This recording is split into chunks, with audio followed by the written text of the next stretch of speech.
Friends, ఇవాళ మనం పాలకూర చపాతీ చేసుకుందాం. పాలకూర చపాతీ కోసం అని చెప్పి నేను ఒక కట్ట పాలకూర తీసుకొని శుభ్రంగా కడుక్కొని సన్నగా తరుముకోవాలి.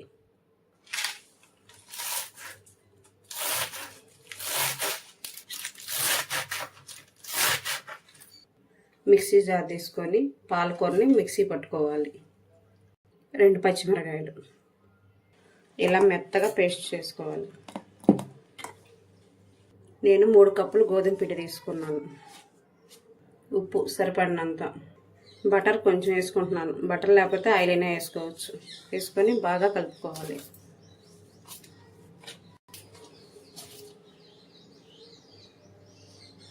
ఇప్పుడు మిక్సీ పట్టుకున్న పాలకూర వేసుకుంటూ కొంచెం కొంచెం వేసుకుంటూ కలుపుకోవాలి.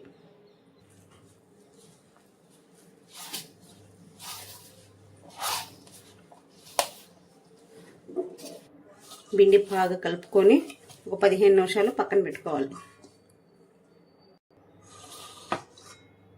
పాలకూర చపాతీకి దానికోసం అని చెప్పని స్టవ్ మీద కళాయి పెట్టుకొని 3 స్పూన్ల ఆయిల్, చెక్క, లవంగ, యాలక్కాయలు, ఒక రెబ్బ కరివేపాకు, 2 కప్పులు సన్నగా తిరిగిన 1 కప్పు ఉల్లిపాయ,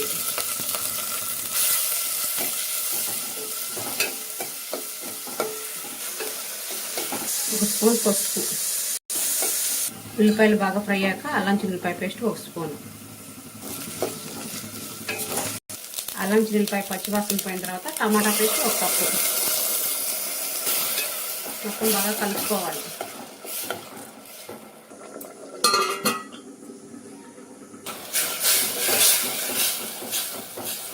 ఉప్పు రుచికి సరిపడినంత, కారం 1 స్పూన్. మొత్తం బాగా కలుపుకోవాలి. ధనియాల పొడి 1 స్పూన్, గరం మసాలా 1 స్పూన్.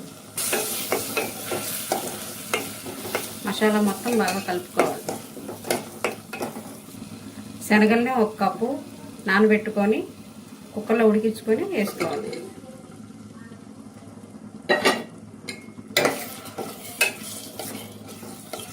అర గ్లాసు వాటర్, 1 కప్పు బంగాళదుంపలు ఉడకబెట్టుకొని వేసుకోవాలి.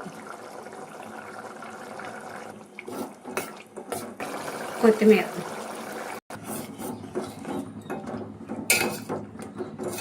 శనగల కర్రీ రెడీ అయ్యింది. ఇప్పుడు చపాతీ చేసుకుందాం.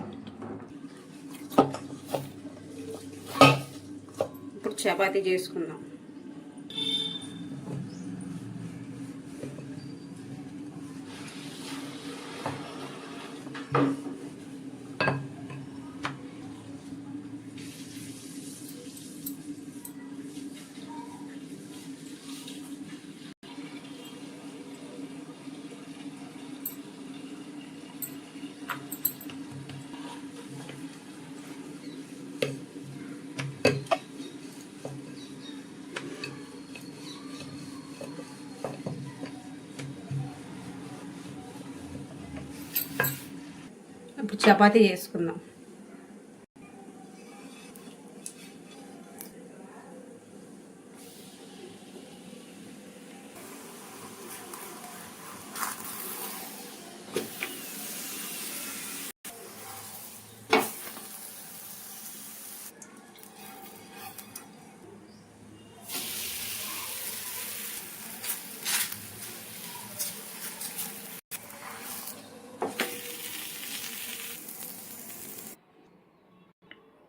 పాలకూర చపాతీ, శనగల కర్రీ రెడీ అయింది.